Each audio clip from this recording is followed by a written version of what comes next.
उत्तर प्रदेश में इन दिनों भेड़ियों का आतंक है। बहराइच में कई बच्चों को भेड़िए निवाला बना चुके हैं। सीतापुर तक इसके आतंक की गूंज सुनाई दे रही है।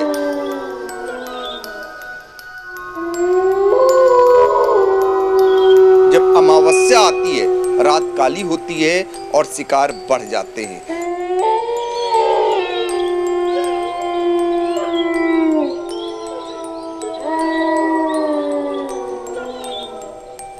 लेकिन जब रात ज़्यादा काली होती है, जब चंद्रमा नहीं होता है, तो ये ज़्यादा बलशाली हो जाते हैं या ज़्यादा खूंखार हो जाते हैं। और अगर वो जंगल से एक बार बाहर आ गया तो अपना ठिकाना नहीं बनाता, वो ठिकाने बदलते रहते हैं। इसलिए उनको उसमें पकड़ना है, उनको ट्रेस करना, ट्रैप करना।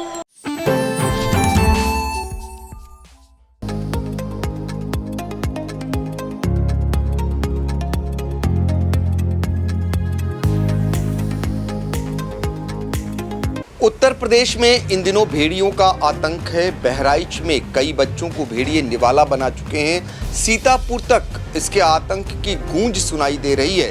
हालांकि वन विभाग अभी उसे सियार बता रहा है, लेकिन भेड़ियों को लेकर एक मिथक है और मिथक ये पुराना है। ये माना जाता है कि पूर्णिमा में चूंकि रात जो है उसमें उजाला रहता है, इस वजह से शिकार कम हो जाता है। तो उस दौरान भेड़िए आवाज कर अपने साथियों को बताते हैं कि इसमें शिकार के चांस कम हैं, इसलिए पूर्णिमा में अटैक कम हो जाता है। इसके उलट जब अमावस्या आती है, रात काली होती है और शिकार बढ़ जाते हैं। ये मान्यता है ऐसी।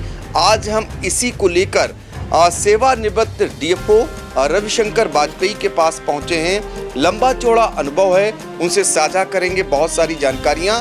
पहले इस मिथक पर आते हैं जिसको लेकर ये मान्यता है कि पूर्णिमा में कम अटैक और अमावस्या में ज़्यादा बढ़ जाते हैं अटैक भेड़ियों के। ये क्या है?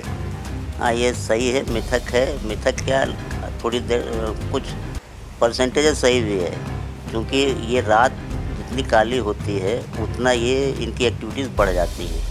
पूर्णिमा में चूँकि उजाला होता है, इसलिए विचरण करते रहते हैं और आवाज़ निकालते हैं। तो लोगों का मानना है कि आवाज़ इसलिए निकालना है कि आज शिकार नहीं मिलेगा, लेकिन उस दिन इनकी एक्टिविटीज़ थोड़ा सा हल्की होती है। जब अमावस्या आती है तो विशेष रात काली होती है। रात में तो एक्टिविटी इनकी बढ़ती है, लेकिन जब रात ज़्यादा काली होती है, जब चंद्रमा नहीं होता है, तो ये ज़्यादा बलशाली हो जाते हैं या ज़्यादा खूंखार हो जाते हैं। आप तो डीएफओ रहे, तमाम पदों पर रहे, लंबी सेवाएं हैं आपकी, तमाम जंगली जानवरों से आपका सामना हुआ होगा, कईयों को आपने रेस्क्यू कराया होगा। ऐसे में कुछ ऐसे उदाहरण जो आपके सामने आए हों, खासकर भेड़िए को लेकर, भेड़िए के बारे में ज़रा लोगों को बताइए कि कब वो ज़्यादा बलशाली हो जाता है और भेड़िए कैसे रहते हैं, कहाँ रहते हैं। इसी सीतापुर ज़िले में अपने कार्यकाल के दौरान खरगांव के पास एक गाँव है कल्याणपुर, वहाँ पर ग्रामीणों ने एक भेड़िए को तालाब से निकाला और घर पे बांध दिया। जब उसकी सूचना मिली तो वो बिल्कुल कमरे में बंधा हुआ था, एक रस्सी से, बकरी जैसे बांधी जाती है उस तरीके से। और जिसने बांधा था वो ग्रामीण कह रहा था मैं इसको पालूंगा, इसको मैं दूंगा नहीं। तो थोड़ा सा समझाना पड़ा 2-4 घंटे उसको कि भैया तुम पाल नहीं पाओगे, रात होते ही इसका बदल जाता है सब हिसाब किताब। खैर उसको जब लाए तो लोगों ने कहा कि इसको अभी ले जाइए। तुमने कहा अभी नहीं ले जाएंगे, द्वीप में हमारे कई लोग हैं तो ठीक नहीं रहेगा, इसको आज रोकिए, रात में सुबह ले जाएंगे। रात में रोकने, जब उसको रोकने की नौबत आई तो इतना उसने उधम मचाया, उतना उसमें तेज़ी आ गई कि उसको संभालने के लिए 4-5 आदमी बुलाने पड़े। और ख़ासकर जो कंजड़ होते हैं, जिनके पास वो खंता वंता होता है, उससे उनको काबू किया गया। इतना बलशाली हो गया रात में भेड़िया? हाँ, रात में वो ज़्यादा तेज हो जाता है, उनमें तेजी आ जाती है। अच्छा, एक आप बता रहे थे कि जंगली जो जंगल में रहते हैं भेड़िए और जो माद में रहते हैं, उनके बारे में क्या है? एक्चुअली जो आबादी के पड़ोस में जो भेड़िए या कछार में रहते हैं, जो जहाँ पे आबादी की प्रोबेबिलिटी ज़्यादा होती है, वहाँ ये अपना घर बना लेते हैं, केप बना लेते हैं। तो भेड़िए के बारे में कहा जाता है, मैंने इसको अनुभव भी किया है, नीमसार में जब भेड़िया आया था, कि वो 24 आवर्स में एक बार अपनी माद में जाता है, इसलिए उसको ट्रैक करना आसान होता है। जब जंगल में होता है तो उसका घर तो वहाँ बना हुआ है, और अगर वो जंगल से एक बार बाहर आ गया तो अपना ठिकाना नहीं बनाता, वो ठिकाने बदलते रहते हैं। इसलिए उनको उसमें पकड़ना है, उनको ट्रेस करना, ट्रैप करना थोड़ा मुश्किल हो जाता है, उसमें ज़्यादा मेहनत होती है। अच्छा, नरबच्छी होने को लेकर ये कहा जाता है कि भेड़िया नरबच्छी उस समय होता है जब किसी इंसान का खून लग जाता है, फिर वो नरबच्छी बन जाता है। ये हर जो जितने भी कार्निवोराज हैं, अगर एक बार उनके मुंह में खून लग गया इंसान का, तो उनका नेचर चेंज होने लगता है। अच्छा, सीतापुर की बात करें तो सीतापुर में कब कब आतंक रहा भेड़ियों का? समय तो नहीं बता पाऊँगा। एक बार 99-2002 के बीच में नाइमीस में भेड़िए का आतंक रहा।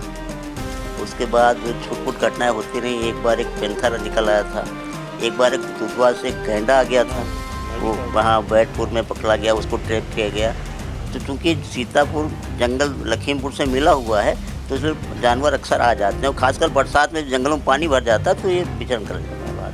तो देखिए, जंगली जानवर सीतापुर को क्यों चुनते हैं इसका कारण बताया।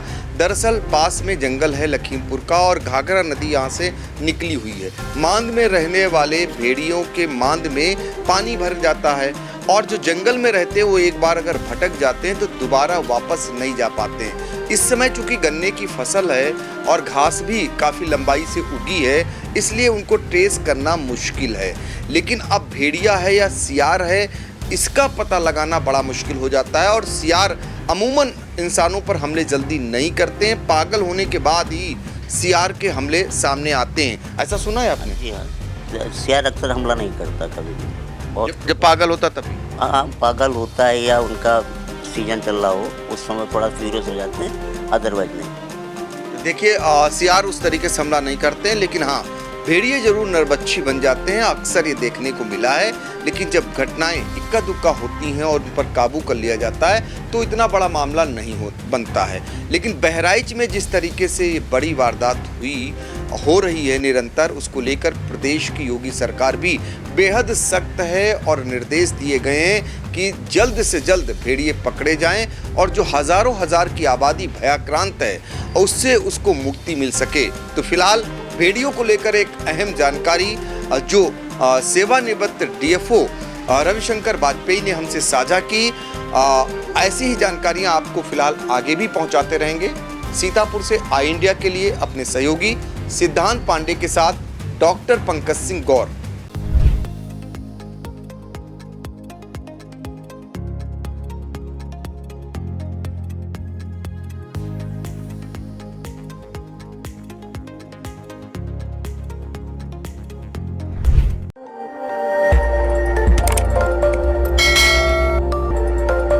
खबर आपकी, नजर हमारी।